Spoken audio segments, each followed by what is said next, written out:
Welcome to the Fundraising Leadership podcast, where we engage in lively and thoughtful conversations with professionals in the nonprofit world.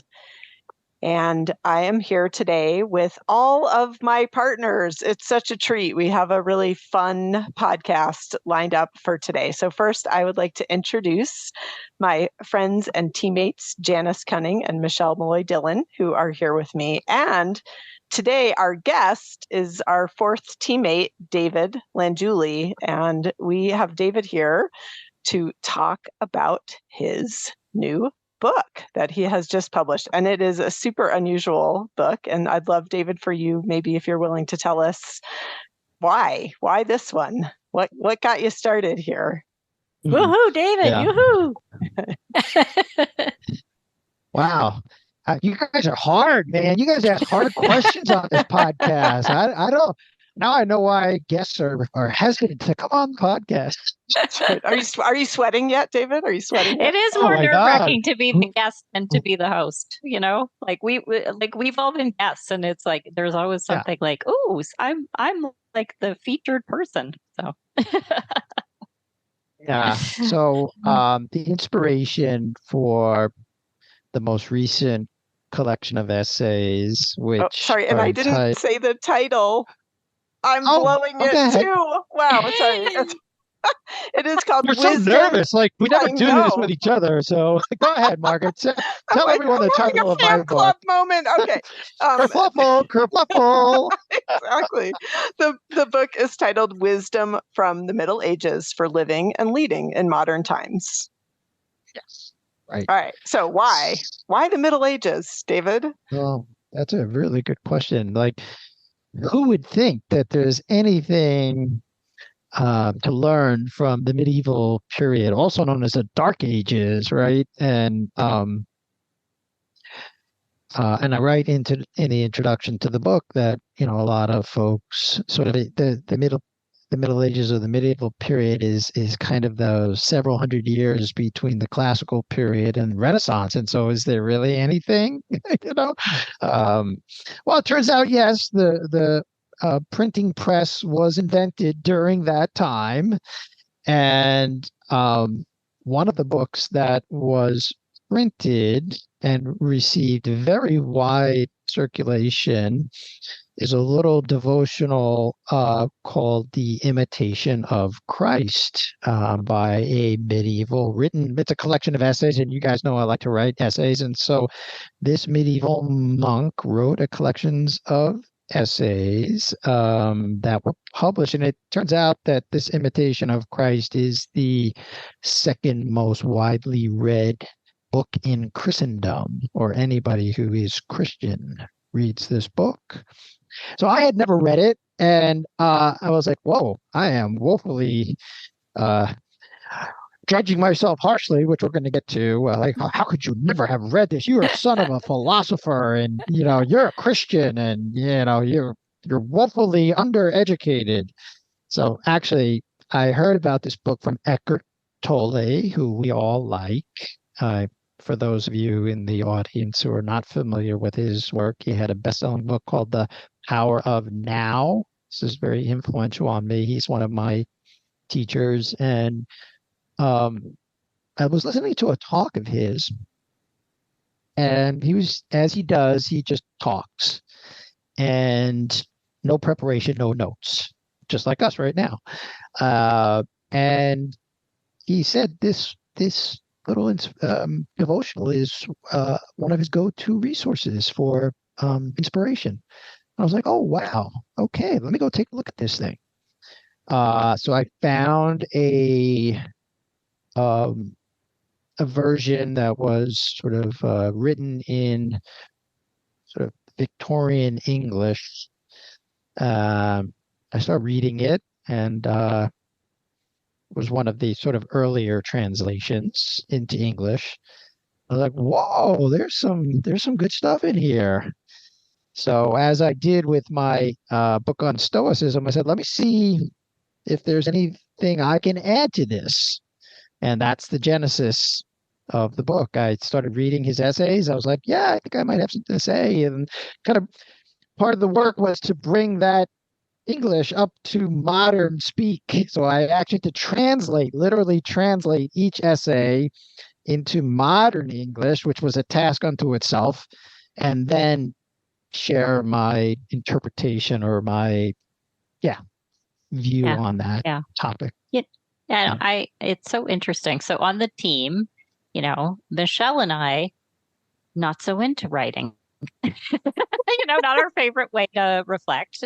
Margaret and David, very into writing, and using writing as self-reflection. So I am curious, David, like just, this book and really all of your writings, because you're also, as people who listen hopefully know, like very active on LinkedIn and do beautiful writing there. So what do you think it gives you in terms of personal growth to be a writer? Well, several things. It slows me down. It's a reflective. I find it well. The audience should know about you, Janice, that you're a quite an avaricious or avarice reader. Am I using the right word there, Margaret? You read a lot. Voracious, I think, is the word you're Voracious, looking that's for. it. Yeah. Yes, that was the word. Yeah, a voracious reader. And also, Michelle does a lot of reading in the uh, personal development realm. So you guys are definitely readers. I I am either a very good reader because I have a language processing disorder, and so I listen to a lot of books. So all the more challenging when I'm translating pre-Victorian English. That's why I like essays, I think, because they're relatively short and I can get through them. Um, and so the writing part is like a way that I can reflect upon topics that I'm grappling with or that I'm interested in. Yeah, I would say that. What got me into writing, so I consider Margaret a writer. She has a background in journalism. I am more of a math and science guy and have fallen into writing, maybe like I fell into fundraising. Um, uh, the way I fell into writing was by reading Julia Cameron's book, The Artist's Way. And she has a practice in that book called the morning pages. So I started those morning pages 12 plus years ago when I was leading a team at Princeton. I just started journaling in the morning. And that's what it's 3 pages of stream of consciousness. Is that Yeah, her? that's what she recommends. 3 pages in longhand of stream of consciousness writing. Yeah. And that um sparked something. Stuff started coming out.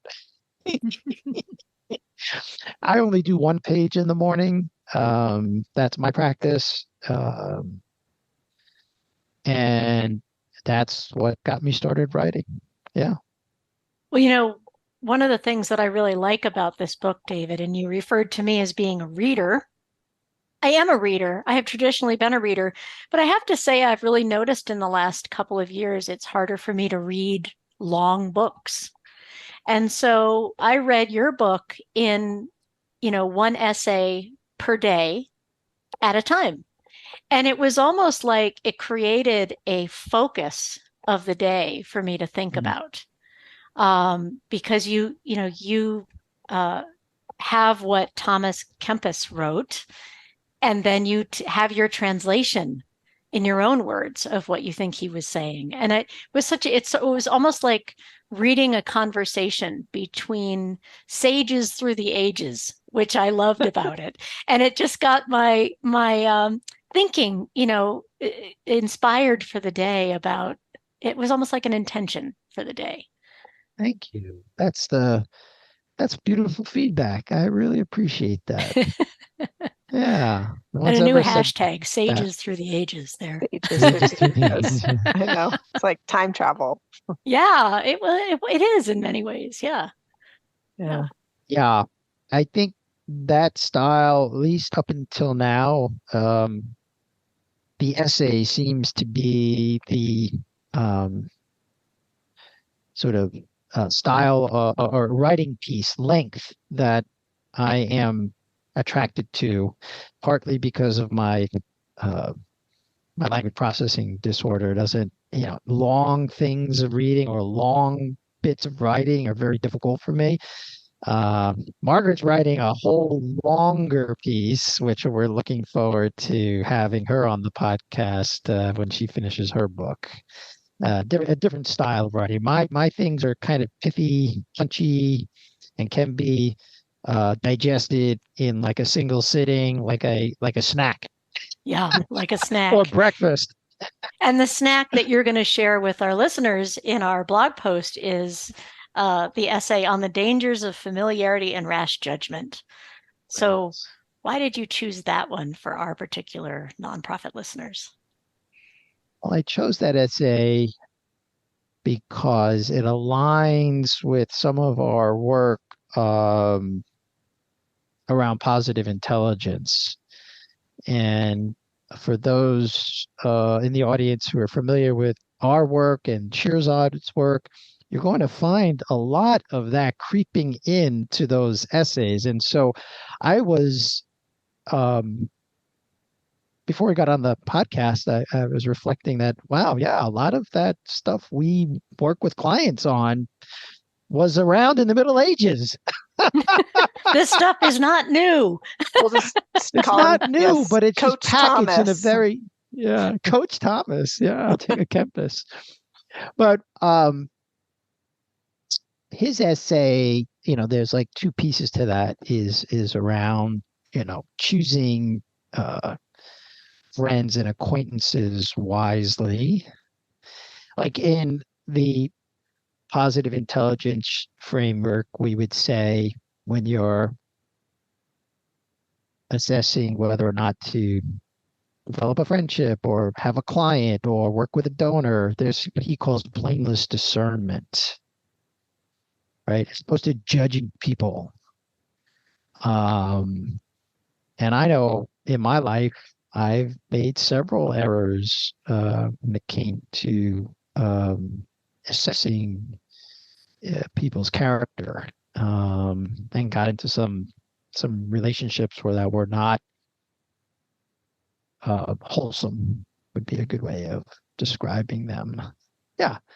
So that's like the first part of it. And then the second part, he talks about this kind of avoiding rash judgment, like how we judge others harshly, how we judge ourselves harshly. I know for me, that's something I've been working on for a long time, my inner critic, and how we reject or judge circumstances that happen in our lives. We want to push them away. We don't want to remember them. We don't want them to happen. We wish they didn't happen. It was bad. So he was already getting at this stuff, a long time ago.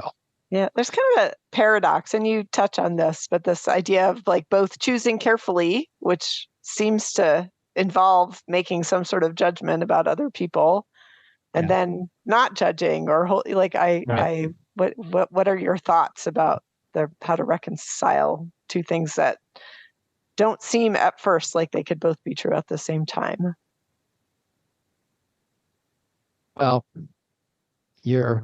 I bring in also a lot of Buddhism into my interpretation of some of his essays, and in the Buddhist philosophy holds that there are many more paradoxes in life than we would think there are. Yeah. And so it's a seeming contradiction, right? That's what a paradox is. And so I do like the way Shirzad and in our positive intelligence program gets at it, like being discerning, has more of a middle path. Of course, the Greeks were also interested in the middle way, right? So trying to thread the needle, so to speak. And yes, human relationships are messy. messy. Yeah. And also in the same training that we all got, where we picked up that, our human mess, we started to embrace our human mess as opposed to our humanness, or really our human mess. We were taught that we're human judging machines, and we just are. And so the practice is to start to be aware when you're judging harshly or putting things in polarity, good, bad, right, wrong. Yeah. Yeah, So I love what you're. does that Yeah, answer it? it does, and I love what you're saying because it reminds me and hopefully all of us that sometimes there can be nothing wrong with another person. You can just choose that isn't a person that you want to spend a lot of time with, or right, not because there's Yeah. something wrong with them. Yeah. I mean, when I was making notes, I wrote, like, to me, it's a yes and, another big philosophy that it's like both of these things, we can hold both of these things. And, I was struck, David, but you brought in, your sensitivity, and, you and Margaret did a beautiful podcast recently about, being a sensitive person. And I think that's another thing, like we see a lot in fundraising. There's a lot of empathy. A lot of fundraisers very empathetic, and that and I've found myself in that space where sometimes you look back and you think, like, yeah, I shared too much with that person, right? Like, I think part of discernment is, and there's a lot of research on this in terms of creating trust too, is like it has to emerge from something, like you have to get there. And so I think it's important to remember that we can have both of those things, and that we have to know also, like, some of us, I think, default to sharing too much, and then some people hold back too much. And it's more like, where are you in the continuum, and what is your work? Yeah, and the magic happens, I think, in the awareness of that. And that's where the self-development, personal growth aspect comes in this, is that being aware of ourselves in terms of the assumptions that we might be making about someone or a situation, the areas that we're going into sort of protection mode, whereas we may need to open up, or where we're too open and we may need to close down a little bit. That's the magic area, because if we can know ourselves better and our impact on ourselves and the world around us, then there's more of a conscious behavior. There's more of a conscious impact. I want to add something here that's, I think, near and dear to all of our hearts, in that we are certified professional coaches. And in the training that we received, I really don't know too much about the other methodologies. I just know we got the gold standard of training and coach certification. Very early on, we were trained to self-manage or suspend judgment, especially when clients come to us with difficult problems, get difficult situations, life situations. It can be very easy to judge them and right, wrong. You should do this anytime we don't do that as coaches. Like, you will never come to one of us and be judged. In fact, when I talk to clients about coaching, this is a judgment-free environment. You can bring anything. I'm not going to judge you. I'm not here to judge you, to make you wrong. Just say you're right. And the feedback that I've received from clients over the years is that creates really a sacred space. Yeah. Oh. So, David, let's make this a judgment-free world. Wouldn't that be a different world? Yeah. Turn off cable news. Well, I was saying, when you were talking about Shirzad Shabin, another sage through the age, Michelle's new hashtag. And I think it's that's really, yeah, it's a beautiful. I sometimes say to clients, like, also, even other people in your life who care about you, they have a vested interest in your decisions. Your coach is a safe space to talk about potentially doing anything. And I always say, like, I want you to live your values and be fulfilled, but how you do that doesn't matter to me, right? So even the people who love us, it's not even necessarily judgment. It's sort of attachment sometimes, right? To the decision. Yeah, absolutely. It can be a very fun and creative space to to play. And I will say for myself, it's an ongoing practice. I catch myself judging and assessing all the time because we're human judging machines. That's what we do. And, but I notice it much more quickly, and I get off it. It's like, like get off it, man. Like, that's not helping the situation. Yeah. Now, that's like an advanced practice when you can get to that point, but it's so interesting. I find it so interesting, that he was grappling with that as a human being in the Middle Ages and realized it wasn't all that skillful to be judging people. I think it might be helpful, maybe to define, but also maybe to give an example, David, of like in your own life, like maybe you can bring an example. Like, I think sometimes it's hard to know, are we judging or discerning? I think people grapple with what does that mean? We know that in our, in our PQ work, that often that moment they're like, what does that mean? What is it to discern versus judge?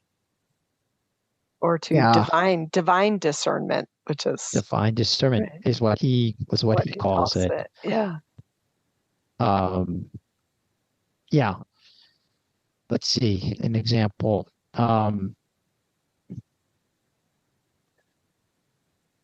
It's like the suchness of things. This is the way Eckhart Tolle talks about this. Like, it's just what happened. Just what happened. Like, a lot I see in myself and in clients through my work that we're very quick to judge circumstances. And this is, maybe we're going to give them something to try around this at the end of the podcast. But and so and I'm trying to think of something recently. I'll give you one this morning. That's recent. That counts. I'm filling up a water bottle from the refrigerator spout that comes out the door, and the water goes like flying all over the refrigerator, all over the floor, and I'm just like, like, you're an effing idiot. Like, I didn't say that out loud, but then I was like, okay, just get the towel and clean up the mess. Like, that's it. There's water, And so it's not like I'm a saint and never get triggered by stuff or by people, or it's just that I was like in the middle of it. I was like, okay, it's just some water, get a towel. Like, the suchness of it is there's a mess on the refrigerator and on the floor. You made a mistake. You didn't put the water bottle in the right spot. Go get the towel and clean it up. That's the blameless discernment of what happened. And it's a totally different energy level than that judge coming in and judging yourself in that moment. Yeah, I think the judge makes it like a good thing happened or a bad thing happened. Yeah. Whereas with there's no in between. Right. With discernment, like, something happened. A thing happened. Yeah. And, some folks in the audience might be like judging me right now for judging myself this morning. Like, what are you, an idiot? Like, yeah, it's just water. Like, what's your problem, man? So you got to look at that. Yeah. You got to look like, chill out, dude. Like, what the hell's wrong with you? Yeah, you've done all this coach training and you're still judging yourself for spilling water. Come on. Well, and practicing for when he spills the red wine. Oh man, there was an Easter Sunday. Talk about, yeah, there was an Easter Sunday many years ago, family Easter Sunday, and my sister had bought my mom a new cloth, tablecloth for the Easter Sunday dinner. And I knocked over a glass of wine. And man, I was on the receiving end of some harsh judgment. Man, that sticks with me. So that's the other thing about judging others is when that comes out of your mouth. Like, this is my sister, we love each other. We've grown up together. We have a complicated relationship at times, but when you judge others harshly, that has an impact. That really has an impact. And I remember that. Now, this is what forgiveness, we could get into self-compassion practice and forgiveness. And I do a lot of this work with clients because many, not just me, have a harsh inner critic voice where we can be very hard on ourselves. And others are harsh in their judgment of other people. And some just are constantly like, I just walk around my condo building. Oh, can you believe this happened and they did this? And it's just like, oh my God, okay. So it just depends on your personality. And we all do this in some form or another. But when you judge another person harshly and it has an impact. And we have a lot of leaders in the audience, and we do a lot of work on being awareness of impact. Yeah. Yeah. Mm-hmm. Yeah. Well, it's one of the questions, you offer some questions for people to ponder in what you wrote. And one of them was like, was my behavior skillful or unskillful? Right. So yeah, that story makes me think, like, as you're bringing in work, like, yeah, sometimes people make mistakes. Like, it was like a mistake was made, in your case, some red wine was spilled. And in some cases, it's like maybe a budget line was put in incorrectly. Maybe a donor gift, wasn't properly put in the system. And maybe a donor was sent an invitation to an event with the wrong name. Like, mistakes are made, right? So maybe talk about that, right? Like, how do we separate judging versus like exploring? Yeah. So mistakes are going to be made. This is the first thing. And so one of the saboteurs one of the ways leaders sabotage themselves and others in the organization is by aiming for perfection. Like, we call it the stickler saboteur.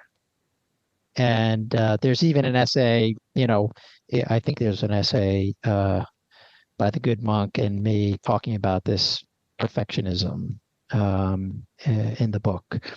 But this is really not all that helpful because we are human beings. We make mistakes. And it's good. Like, blameless discernment is, you sent, an invitation to a donor with another donor's name on it. Okay. So, we could have what happened? How did that happen? Oh, well, it turns out that we had filled in the field in the database with the improper name. Okay. So what are you going to do so that doesn't happen again? Well, I already went in there and changed the field, so now the donor's name is correct. Oh, great! And is there anything else that this is like if you're having a conversation with an employee about this mistake? Is there anything else that you and this would be in a coaching format, the way we train people to actually have a coach-like approach, right? So is there anything else that you might think would be useful in this particular circumstance? Well, yes. Oh, what would that be? I guess I have to call the donor. Victim. That's another saboteur, by the way. Yeah, okay. yeah, that might be skillful. What are you going to say to the donor? Oh, I don't know. Well, what do you think would be helpful? Well, I guess I'll apologize. Well, yeah, if you go in with a tone like that, that's not going to go over very well. So you get my best Eeyore. But you can have a conversation with someone about the mistake. It's not like we like blame this as a servant. Something happened. A mistake was made. Clean up the mess. Restore integrity to the situation. Yeah. You know.